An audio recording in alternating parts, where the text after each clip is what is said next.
नमस्कार। मैं हूँ पार्थ और आज मैं आपको लेकर के आया हूँ तमिलनाडु के आखिरी जिले कन्याकुमारी में। कन्याकुमारी भारत के तमिलनाडु राज्य के कन्याकुमारी जिले में स्थित एक नगर है। यह भारत की मुख्य भूमि का दक्षिणतम नगर है। यहाँ से दक्षिण में हिंद महासागर, पूर्व में बंगाल की खाड़ी और पश्चिम में अरब सागर है। इसके साथ सटा हुआ तट 71.5 किमी तक विस्तारित है। समुद्र के साथ तिरुवल्लुर मूर्ति और विवेकानंद स्मारक शिला खड़े हैं।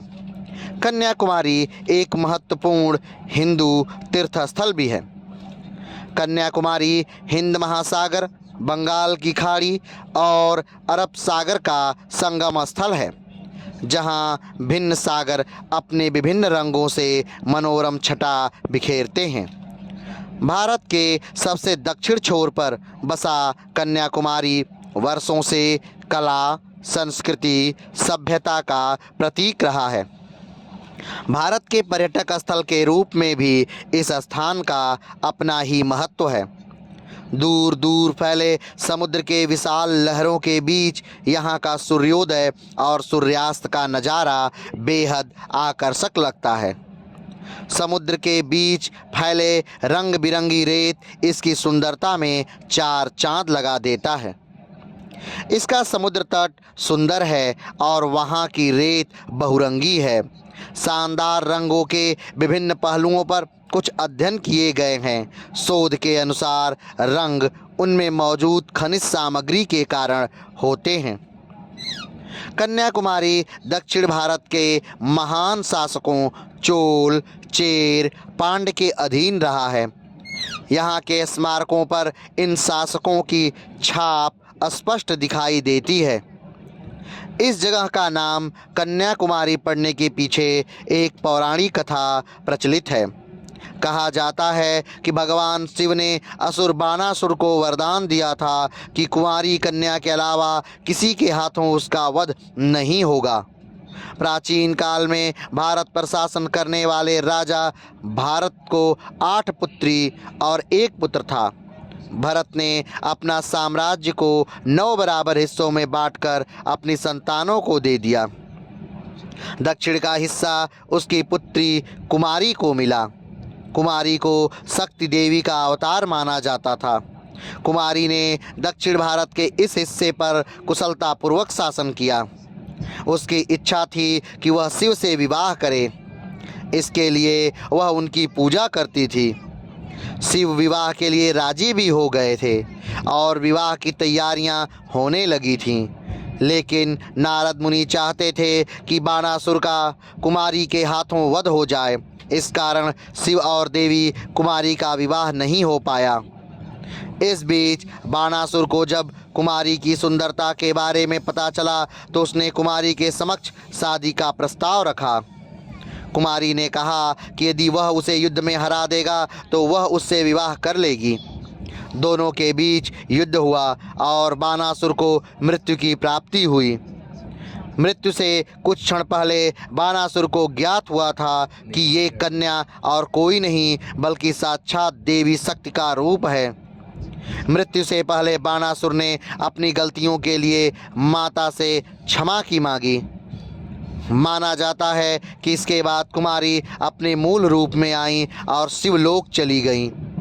लेकिन कुमारी ने अम्मन मंदिर में अपनी उपस्थिति बनाए रखी। कुमारी की याद में ही दक्षिण भारत के इस स्थान को कन्याकुमारी कहा जाता है। माना जाता है कि शिव और कुमारी के विवाह की तैयारी का सामान आगे चलकर रंग बिरंगी रेत में परिवर्तित हो गया।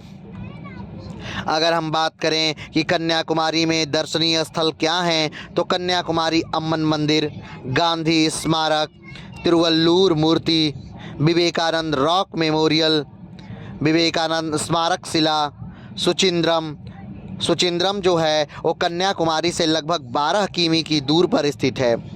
यहाँ का थानुमलाई मंदिर काफ़ी प्रसिद्ध है। मंदिर में स्थापित हनुमान की 6 मीटर की मूर्ति काफ़ी आकर्षक है। मंदिर के गर्भगृह में ब्रह्मा, विष्णु और महेश, जो कि इस ब्रह्मांड के रचयिता समझे जाते हैं, उनकी मूर्ति स्थापित है। यहाँ 9वीं शताब्दी के प्राचीन अभिलेख भी पाए गए हैं। सुचिंद्रम शक्तिपीठ हिंदुओं के लिए प्रमुख धार्मिक स्थलों में से एक है। यह मंदिर भारत के तमिलनाडु राज्य कन्याकुमारी में स्थित है। माना जाता है कि सुचिंद्रम में शुचि शब्द संस्कृत से लिया गया है, जिसका अर्थ शुद्ध होना। सुचिंद्रम शक्तिपीठ को ठागमालयन या स्थानुमालयम मंदिर भी कहा जाता है।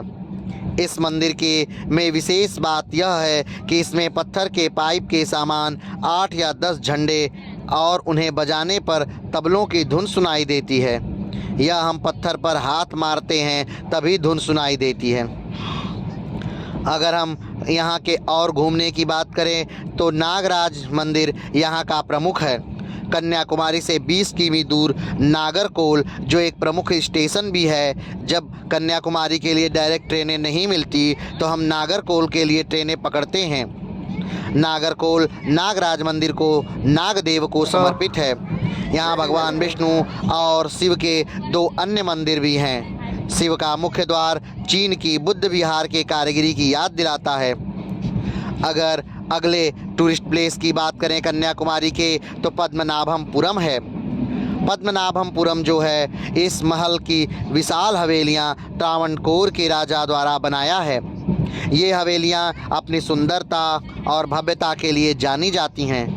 कन्याकुमारी से इनकी दूरी 45 किलोमीटर है। यह महल केरल सरकार के पुरातत्व विभाग के अंतर्गत है, लेकिन ये महल का स्थान तमिलनाडु राज्य है, लेकिन इसकी देखरेख केरल गवर्नमेंट करती है। कोरटालम झरना, यह झरना 167 मीटर ऊंची है।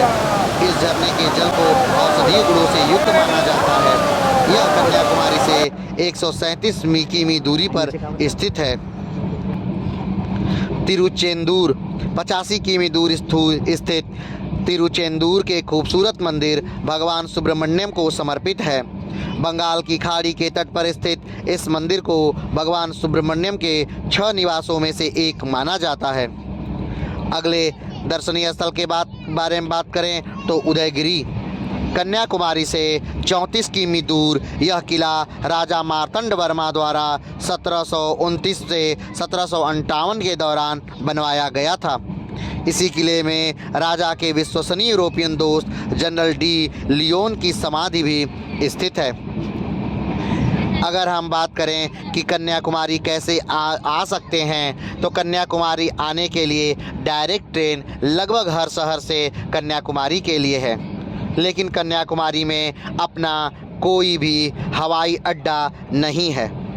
अगर आपको हवाई अड्डा डायरेक्ट हवाई जहाज़ों से आना है तो आप पद्मनाभम मंदिर आ सकते हैं या पद्मनाभम आ सकते हैं। पद्मनाभम यानी कि केरल, वहाँ से कन्याकुमारी की दूरी मात्र 99 किलोमीटर की है। जब भी हमें कन्याकुमारी के लिए फ़्लाइट पकड़नी होती है तो हम पद्मनाभम ही के लिए फ़्लाइट पकड़ते हैं। अगली बात करते हैं कि कन्याकुमारी आने का सही समय क्या है। तो कन्याकुमारी जब उत्तर भारत में ज़ोरदार सर्दियां पड़ती हैं तब कन्याकुमारी आने का वह बेहतरीन समय है, क्योंकि उस समय दक्षिण भारत में गर्मियां होती हैं, लेकिन इतनी भी गर्मियां नहीं होती कि वो आपको रुला दें। तो जब भी आपका तमिलनाडु आइए तो भारत की मुख्य भूमि का अंतिम छोर कन्याकुमारी, या जिसे कैप कैमोरीन भी कहते हैं, वहां आना ना भूलिए। तो आज के लिए इतना ही, फिर मिलते हैं एक नए वीडियो के साथ। तब तक के लिए नमस्कार, धन्यवाद, जय हिंद।